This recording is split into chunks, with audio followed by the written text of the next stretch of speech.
Welcome to One Tired Teacher, episode 280. Teachers, you are enough, even in February. So, welcome to February. We are going to do a little bit of a kind of a series this month, with the focus really being more on reassurance and permission. You are already enough. You don't need to perform to matter. So, we're going to be talking about that. We're going to be talking about STEM as a spark, and we're going to be doing some real talk. So, with that, I hope you stick around.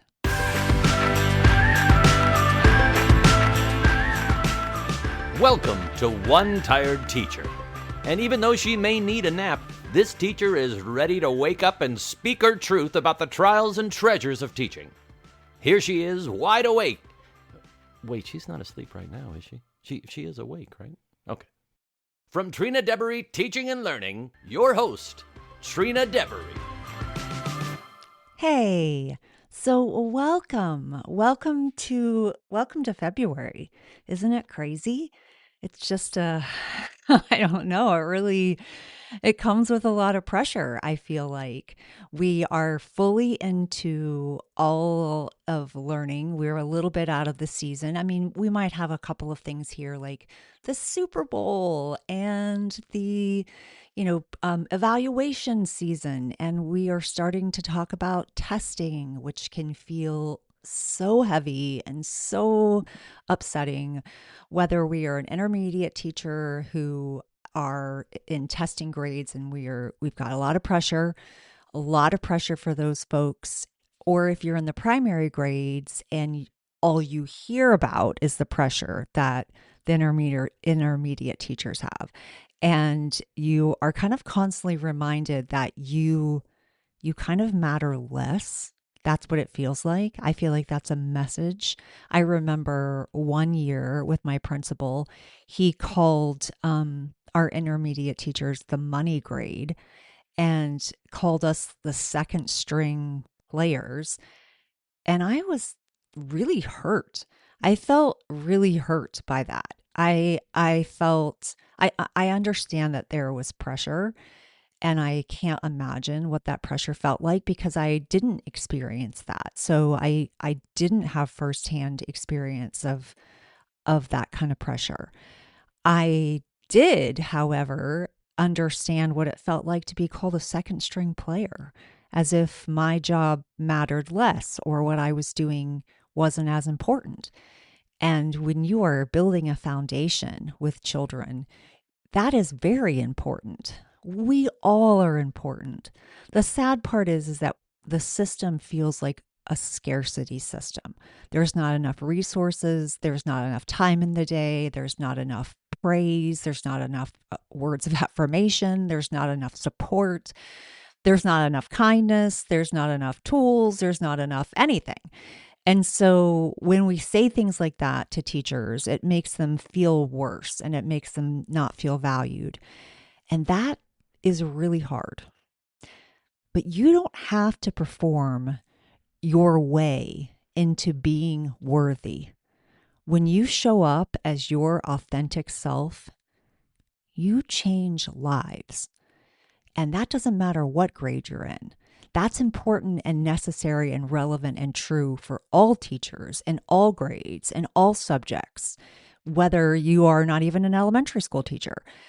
If you're a middle or high school, or you're a sociology teacher or an art teacher, or whatever you're doing, when you show up as yourself, your true self, you matter. You matter. So, let's talk about some of the things that make February a little bit more difficult. And that can be, pressure. A big thing can be pressure. And when we have pressure on us, it doesn't, I mean, I know some people feel like that helps them, like, kick it into gear, and like they thrive on pressure. And I don't know a lot of teachers that are in that boat though. I don't know if teachers, people who dedicate their lives in kind of an altruistic profession because they want to make a difference for kids, for students. I don't know if pressure is the right tactic for teachers. And it can be a lot. It can feel like a lot, whether it is around testing or whether it's around evaluations. Evaluations feel like a lot. There's a pressure to perform in a level that is, beyond everyday classroom. And that can be really stressful. And I think the evaluation system is tricky because it wasn't created. Most people are using the Danielson model, and it wasn't created to base your pay or even base your status as a teacher. It was supposed to be a tool created by Charlotte Danielson. It was supposed to be a tool created to help teachers grow. But it doesn't feel like that, does it? It kind of feels like they come in and they look for what you're doing wrong. And instead of helping and supporting you, it's like a tool used to diminish you. And I think that can be really frustrating. And so I think we have to let go of that performative teaching because that feels inauthentic to most of us. But I do, on the other hand, think of a way for me that helped me kind of look at it in a way that made sense. And it was what I normally do in the classroom, I think is meaningful and important. And I think it matters. And I think that kids feel connected and they're learning and they are loving it. However, when somebody comes in and they're standing over me or they're watching and they're taking notes and they've got to check some kind of rubric, it's a nerve-wracking feeling. And I started to think of it as, and then we would have these conversations where people are like, I'm not putting on a dog and pony show, and they would get all mad and upset. And I'm like, we're not performing for the principal. But what we are doing is having company over. When you live in your house every single day, it's not necessarily the cleanest and the best every minute of the day. You might not even have your table set, every single day. You might not have your beds made every day. But when you have company coming, you do those things. You make your bed, you clean up the clutter, you at least shove it under the couch. Like you're going to present you're going to put your best foot forward. It doesn't mean that you live like that every single second of the day, but it is like, it's because you want your company to be comfortable and you want to show them, the best version of you. So that's kind of what it's like when you're inviting or not inviting, when you're allowing a principal to come into your classroom. You want to think of it as I'm preparing for company. I'm not going to give them my everyday I've got laundry on the dining room table that needs to be folded, or I've got, cabinets open because my son has ADHD and he forgets to close the cabinets. That drives me crazy. Um, I'm gonna like close the cabinets. I'm gonna put the laundry away and I'm gonna clean up a little bit. So that's a different perspective that sometimes helps people think, okay, I can do that. I can be ready for company. And I can stop thinking of it as a performance and think of it more as I'm showing you my best version of myself, and so are my kids. And here we go. Like, welcome in, come on in. Another thing to think about is sometimes what happens in that 45-minute time period, which is such a long time to have someone watching you, is not everything that goes on in your classroom. Like they are only seeing a snippet of something. And and that's why we have, the post observation or even the pre observation. We have an opportunity to explain and share and provide other types of evidence of the things that we're doing. And I think it's important that we do that so that they get a full picture. And if they have questions, we are ready to answer those questions. So that's just something to think about. I know it's just an important time of the year to recenter on what you know is true in your heart.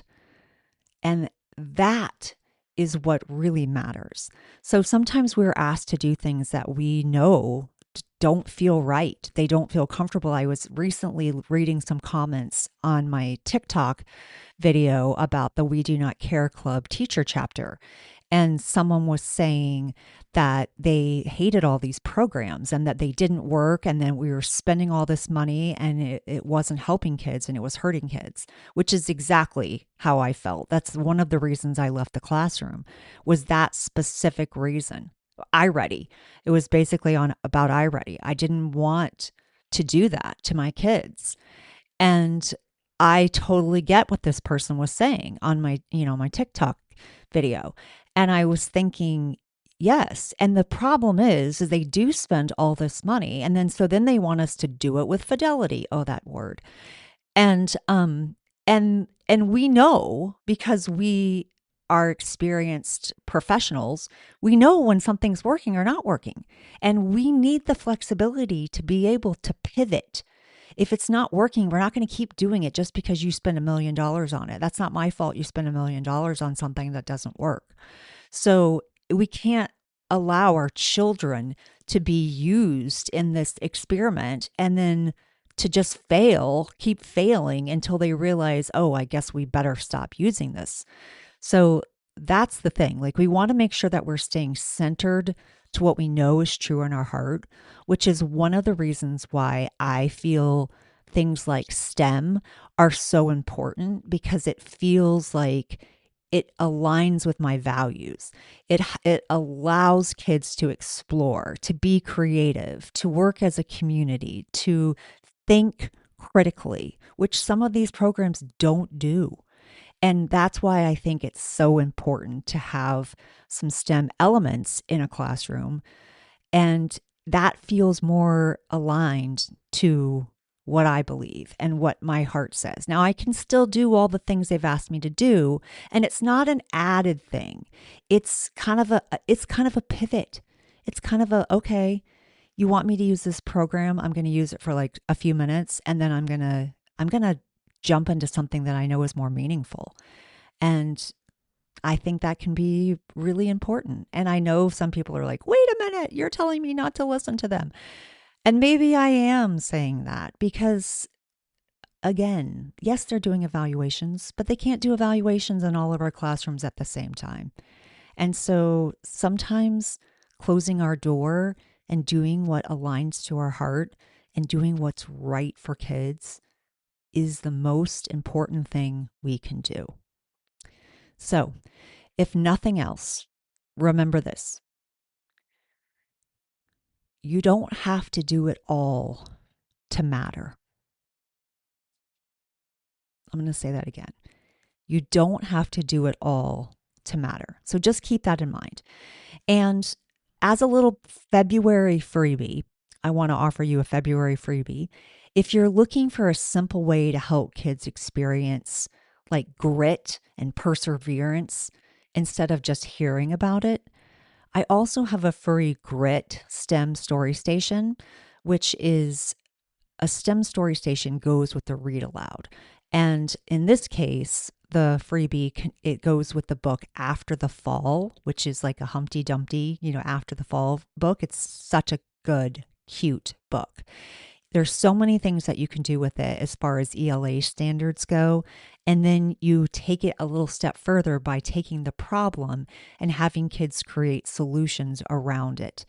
And you can use this if it fits.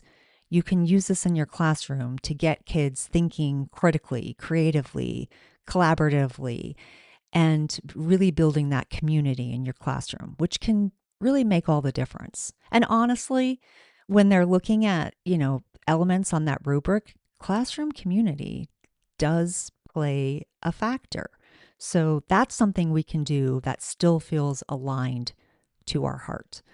I'm going to drop it in the show notes, but you can grab it at trinadeveryteachingandlearning.com / I think it's just grit, but let me double check. Yes. So trinadeveryteachingandlearning.com/grit. And I will drop it in the show notes. All right, my friend, just remember that what you are doing is enough and you are enough. Until next time, sweet dreams and sleep tight.